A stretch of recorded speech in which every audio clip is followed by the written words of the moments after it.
Welcome into another News4JAGs podcast. I'm Jamal Saints here alongside Justin Barney, and we are day one for the NFL draft officially in the books.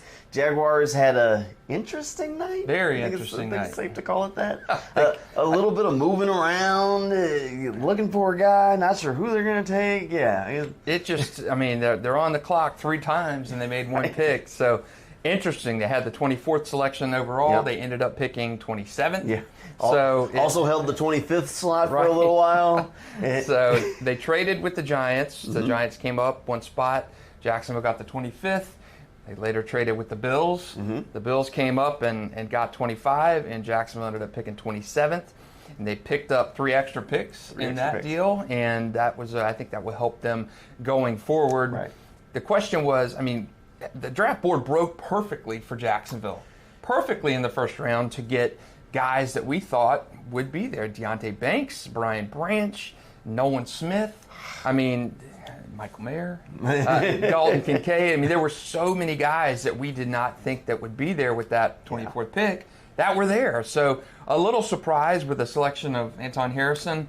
It was a need, though. It's not the sexiest of picks. It's not. Not the sexiest of picks, but again, it's a massive need, especially with the Cam Robinson news. So the one thing that, like, there were only 6 trades around the first round. Jaguars made 2 of them. So Trent Baalke was definitely working. And the one thing that I really like about this selection, like, if at 24 they call and they make the Anton Harrison pick, I'm not as high on it as I was with them moving back, because I think at 24. Harrison was their guy, and ultimately if they stay in that slot, he would have been the pick. Albert Breer even tweeted when they were on the clock at 24 that Anton Harrison was the pick. Sent it out, had to go back and delete the thing, saw it before it went out, obviously. But then they ended up trading back, and then they traded back again, and they still got the guy that it was clear that they wanted at 24. So it worked out. So when you add in the 3 additional picks, the moving back and still getting your guy,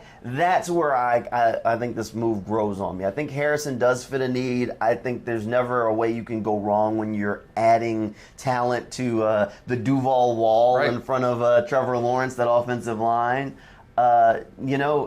We'll see if Harrison works out and exactly where he slots in on this offensive line, but Trent Baalke and Doug Peterson seem to think that he's very versatile, can play either tackle spot, and could also even play some guard for them. And you're picking an offensive lineman to protect Trevor Lawrence. Just as much as you want to give him a Calvin Ridley, a Christian Kirk to throw to, you need somebody to protect Trevor Lawrence. And again, Cam Robinson, take away the PED issue. He finished the season last year on the IR with a torn meniscus. You know, you expect Walker Little to slide into the spot vacated by Jawan Taylor, or, now with Cam's suspension, that left tackle spot. They've signed Josh Wells in free agency, but none of those guys in free agency really inspire confidence that they're going to be a long-term answer at guard or tackle or somewhere. So you need to brace for the future. You got to play for the present as well, too. And I do think the Anton Harrison pick does allow them to do both of those. You can move on from Cam Robinson after next year, salary cap-wise. So this is a move that looks at the future. It's similar to what they did with Walker Little. You draft a guy who can maybe play a little bit now, but you're doing that for the future. And the Anton Harrison pick, again, it fills a need now because he's going to get some reps at guard. He's going to play tackle. Cam Robinson, he's going to be out an undetermined amount of time, so he'll play some tackle position. But again, this is a pick for now and for the future, and I think that fills those needs. All right, so this is what I want to ask you, because this is where my biggest concern comes into play, is where Harrison begins playing. I think I asked Doug Peterson last night that I know all the versatility, but you have a plan for him. Where does he start? He has to learn one position first. He said he'll start off as a tackle once he gets in the door. What side do you put him on to start with? Because here, and let me explain why I say this is my concern. Let's say Cam Robinson. Let's say worst case. We'll even go best case. Let's say he's only suspended 1 or 2 games for this thing. Okay. So he's out for 1 or 2 games, and you have to decide who's your left tackle, who's your right tackle. If I'm Walker Little wants to play that left side. Yeah.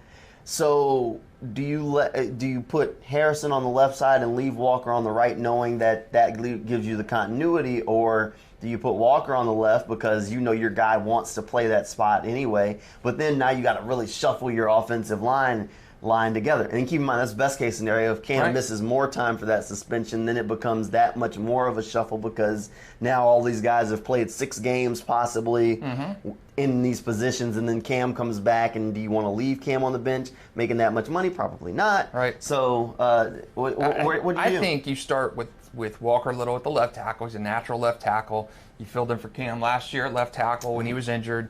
Did well. You know, he's going to be better this year with more, again, playoff reps that he had last year, another season in the system with Rauscher and company. So I think Walker Little starts on that left-hand side. You get Anton in that right-hand side. You're going to be playing next to Brandon Sheriff, so you got that experience there.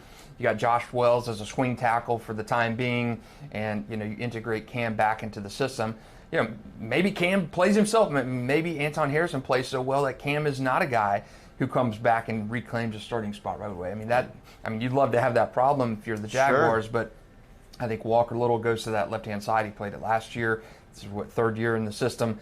You're going with Anton Harrison, not familiar with the right tackle spot. He hasn't played right tackle a bunch. He hasn't played it in 2 years. The past 2 years he's been a left, but he has played some right tackle. I mean, he's like Walker Little came in and had never played right tackle. Anton has played some. He's been there. It's been a little time, but I think you start Anton Harrison there.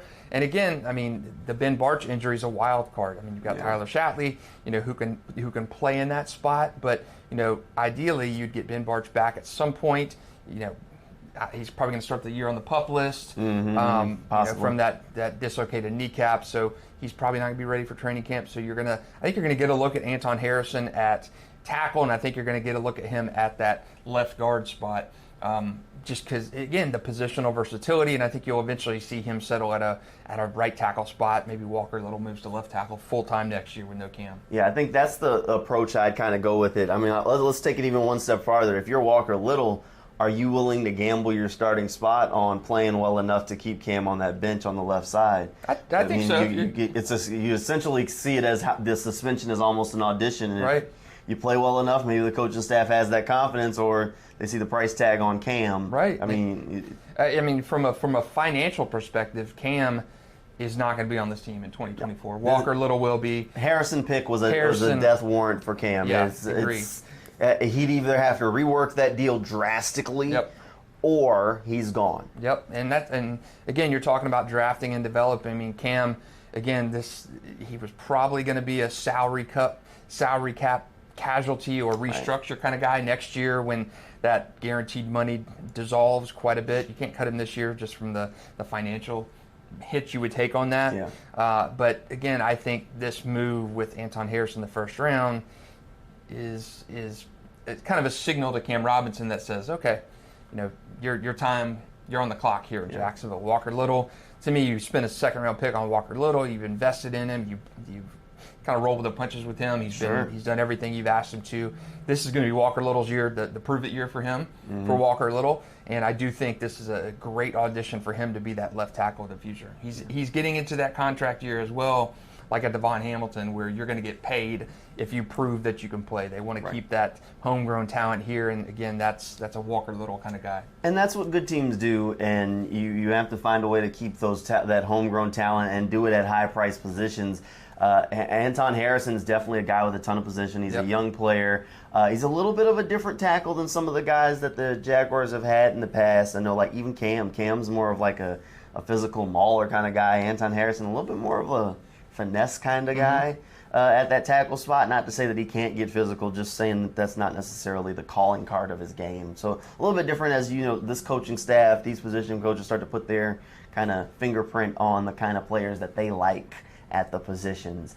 So it'll definitely be interesting. And keep in mind, every offensive line pick is just an investment in Trevor Lawrence. Doug Peterson said last year, do you like Trevor Lawrence? We like him. We want to see him standing upright. Right. So I think I graded the pick as a B+. You graded the pick as a B. A lot of the grades around the internet have been positive as opposed to years past where, you know, the Jaguars make some of the picks and people are like, no. This one has resoundingly been pretty positive reception. Yes, and I do. Again, not the sexiest pick, and with guys like Nolan Smith still on the board, Miles Murphy still on the board, Joey Porter Jr. still on the board, those sexier picks, that the guys that were still out there. So, you kind of guess. Again, you know, Nolan Smith coming off the torn pec. The Eagles got him. I think the Eagles had an exceptional draft adding that Jalen Carter, Nolan Smith, great defensive draft for them. But again, you just invested 2 first-round picks last year on that defensive side of the ball, the edge rusher and Trayvon, and linebacker and Devin Lloyd. You want to see what you get out of them. But I do think Jacksonville needs pass rush. So I could have seen them going for a Nolan Smith type in that situation in the first round, and I wouldn't have minded had they done that. But I don't hate the Harrison pick at all. I know people will see an offensive lineman or a tackle or a guard and say, "Oh, center, why are you taking that?" You've got to do that. You've got to do it. And if you're looking at the offensive line this year, even before the Cam Robinson suspension, you needed to beef up on that offensive line just because you lost Juwan Taylor. Cam Robinson, the financial penalty on him next year it kind of goes away. So you have to invest in that. I mean, Jacksonville, their Hall of Famer was Tony Baselli. The first draft pick in franchise history was Tony Baselli. You've got to have that strength on the line. They thought they had it when they drafted Joko at number 2, and he was termed Baby Baselli because they wanted that franchise tackle. You just don't have that in Jacksonville anymore. And it would be great if you had that with Anton Harrison. He was the last remaining of those big-time tackles before you get into that drop-off. I know you mocked Matthew Bergeron in the second round to them. I think Anton Harrison is an upgrade over Bergeron. Wouldn't have had a bad issue with him in the second round, but I liked Anton Harrison over Bergeron. Would I have traded like a Nolan Smith and then a Bergeron? Possibly, but I like the Anton Harrison pick. I don't hate it. I think it's a very shrewd move and a very desired move. I wouldn't have had a problem with O'Cyrus Torrence in that spot either. Again, to beef up that line. So you get a guy with Anton Harrison with that positional versatility, a tackle kind of guard guy with O'Cyrus Torrence. You knew exactly he was going to be a guard. He wasn't going to be a tackle in the NFL. So I do like the versatility with Anton Harrison. I don't hate that pick at all. The one thing that I think about when I look at it is that the Jags aren't done building out that offensive line. Keep in mind, Brandon Sheriff, not exactly a spring chicken himself. You mentioned the Ben Barch kind of injury, not going to be ready for the start of training camp. Luke Fortner's going into his second year at center, and then you've got Tyler Shatley, and after that, you've got guys that really don't inspire a ton of confidence. I mean, Cole Van Lanen didn't exactly play well last year when given the opportunity. So expect some talent to be infused into the interior of that offensive line at some point. If I'm not opposed to the Harrison pick. I think there was a lot of defensive talent that was on the board that should have been a part of the conversation. I think that was part of the reason why the Jags kind of kept trading back. They had a glut of guys that were great. And when you see a team do that, they have 3 or 4 guys that are all graded the same. And they're having the discussion in the draft room. They can't break the discussion and no strong opinion. Well, let's trade back, pick up a couple picks, and see if a team takes one of our guys. And then, let's trade back again and see if somebody to get someone else to help them make the decision for them. It reminded me of like Madden. I mean, so many people play Madden in the front. You're always trading in Madden and trading back, trying to acquire draft picks, and that's what Trent Baalke reminded me of. It's like a Madden kind of this trader, and you're looking at those guys, and maybe you have like a 78 grade on Anton Harrison, a 77 on Miles Murphy, and a 76.5 on whoever Brian Branch. So you're going to get one of those guys who you have very similarly graded, and if you can move back, again, you got a 4th round pick out of this deal. You got a 7th rounder. I mean, that at this point you've got to think that some of those picks that Trent Baalke picked up are going to be dealt off. You can't add that many draft picks to your team. You're going to have to trade and move up or something, trade for future assets. Going in, they said that they only had a little over 100 players with draftable grades on their board. They'll use this stuff to kind of move around, or maybe go get a couple of veteran players somewhere along the lines. We'll have to see how that shakes out. When I look at it and I said the Harrison pick, I'm good with it. If I was going to take someone else, you mentioned you'd probably take a Nolan Smith, and I'm okay with Nolan Smith. I didn't think that Deonte Banks would be on the board when they picked. I definitely didn't think Joey Porter Jr. would be on the board when they picked. Now, Deonte was my pick in our mock draft. Yeah, well, he was. And Brian Branch was yours. He was. If Deonte was on the board, I think it would have struggled for me to go again. Like, I know they liked Nolan Smith. I'm not sure what ultimately swayed them against making him the selection, but I probably would have gone Banks. I mean, I also like Joey Porter Jr. I'm not sure why the NFL doesn't seem to be as high on him as many people expected them to be. But I probably would have gone Banks in that pick. I did not think he would be there. Yeah, and so many mocks did not have him there. So it was just the board broke so well in Jacksonville's favor. It was a strange board. It all started at the top when where did things start getting weird? When the Seahawks took Devon Witherspoon, and then next thing you know, we got 2 running backs in like the top 15 picks, Jahmyr Gibbs, Bijan Robinson, both gone. I mean, things started happening, and people were like, what's going on? I mean, the board just broke weird. Yeah. And the defensive talent was sent tumbling down the board. Will Levis still hanging out there. The Texans trade back in and get Will Anderson at 3. So it was definitely not a first round that very many people saw coming. Wild board. I mean, when the Lions are taking a linebacker and Jack Campbell, who was projected middle to tail end of the second round, and then Jahmyr Gibbs at 12, that's 2 guys off the board that Jacksonville probably had they did not see that situation coming in any kind of scenario. So that frees up 2 defensive guys right there for you. And then you've got, offensive tackles going really high. That offensive tackle run, started at 5'6" and ended at about 14. That was nice to get Anton Harrison because he was that last of those first round offensive tackles that were still available. But just a weird board and how it broke down and the guys remaining.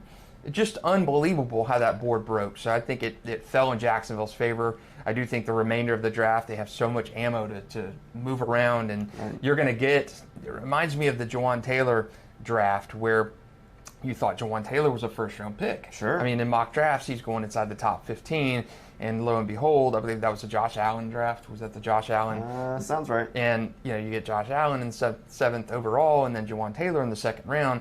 And this draft is shaping up to be very similar, where you get your guy later in the first round you projected, and then there's guys, Michael Mayer, still on the board. There's some tight end. I like Michael Mayer. In the second round? I like Michael Mayer too. Sam Laporta still on the board. Yeah. You've got some really good Darnell Washington still on the board. There are some guys that Jacksonville's going to have a chance to get that we thought there's no way they were going to have a chance to get. Right. So, again, I like the Anton Harrison pick. In a vacuum, it's not sexy, but I like the pick because it fills multiple needs right now, a tackle, a swing tackle, and also a guard position. And maybe not a guard, not yet. Not yet. Maybe not. But because of the Cam situation. If somehow Cam's suspension goes away, then I do think that alleviates the pressure on guard, and then he starts off maybe competing for that left guard spot. But with the looming possible suspension that could be, it could be 2 games, it could be 1 game, it could be 6 games. It could be 8 games. We just don't know yet until the NFL lays down the law. I don't think he adds much guard depth yet. That's why I said I think they'll add more interior line. Osiris Torrance still out there. There are some guys that I thought would be gone, and many mocks thought would be gone first round. Jacksonville would have no shot at him.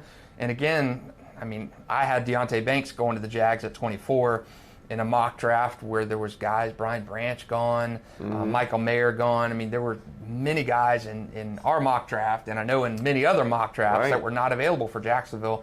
And again, there's always guys that slip through those cracks on day one. Sure. But there are a lot of guys, and this is a deep draft at tight end and not as deep at offensive line, guard or tackle. Offensive line thinned out quickly. But cornerback is a deep draft. Edge rusher, you still got some edges out there. Tackle, defensive tackles, you've got that. I don't know if that's going to be a priority position now with Devon Hamilton re-signing, but there are some guys that Jacksonville, again, I like how the draft board broke for them. Yeah, things definitely fell well, and the overall winner of day 1 of the draft for the Jaguars, Trevor Lawrence. Yes. So, every offensive lineman, an investment in Trevor. We'll see what the Jaguars can do in days 2 and days 3. As always, make sure you check out all of our podcasts. You can find them over on News4JAGs.com and in the News4JAGs Plus app. We'll see you next time.